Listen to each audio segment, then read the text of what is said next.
Yes, mwana sawa sawa digital, jana nilikupatia taarifa kuhusiana na ngoma ya Mario au ujio wa Mario ambao alikuwa amesema kwamba it's the time, kwamba ni muda umeshafika na ameweza kuachia ngoma yake mpya kabisa inayokwenda kwa jina la Tete. Moja kati ya ngoma ambayo imeondoka, lakini pia ni bonge moja la ngoma, kila mmoja ukilisikiliza naamini utakuwa umebarikiwa kabisa, kwa sababu ni bonge moja la ngoma, mistari mikali na imetulia, na Mario siku zote hajawahi kuangusha mashabiki zake au kuweza kuangusha watu wake. Sasa licha ya maendeleo ya teknolojia na ujio wake wa mitandao ya kijamii kama TikTok, Instagram, YouTube, lakini pia msanii Mario ametambua kuwa redio bado ina nafasi kubwa sana katika kufikisha kazi za wasanii na habari kwa wananchi. Sasa hususan walioko maeneo ya nje ya miji mikuu. Unajua kwamba kwenye baadhi ya miji au katika mikoa hii nini, watu ujanja umekuwa ni mwingi. Watu wanatumia simu, wanatumia mitandao ya kijamii katika kupata habari, lakini pia kuweza kusikiliza nyimbo tofauti tofauti. Lakini kuna baadhi ya sehemu ambazo watu wengi wao wanasikiliza sana redio na nyimbo zao nyingi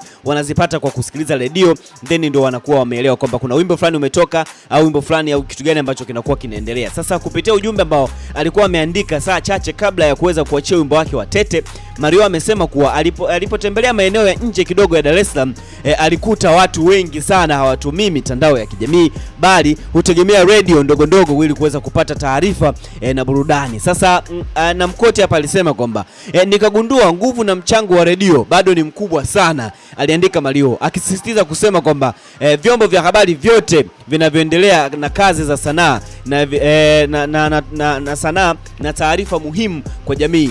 Wimbo wake wa Tete bana umeanza kupigwa katika redio kubwa nchini ambao uliweza kudhihirisha umuhimu wa ushirikiano kati ya wasanii pamoja na nyumba za habari. So Mario ameweza kuzipa shoutouts redio zote ambazo zinapiga ngoma, kwa sababu watu wengi sio wote wanatumia simu au wanatumia mitandao ya kijamii kuweza kupata habari au kuweza kusikiliza ngoma. Shoutout kwake Mario, lakini pia endelea kutufuatilia sisi kama Sawa Sawa Digital kwa updates nyingi sana ambazo zinakuwa zinatokea, na sisi tutakuletea hapo kiganjani mwako. Tunakwambia Sawa Sawa Digital, habari kiganjani mwako.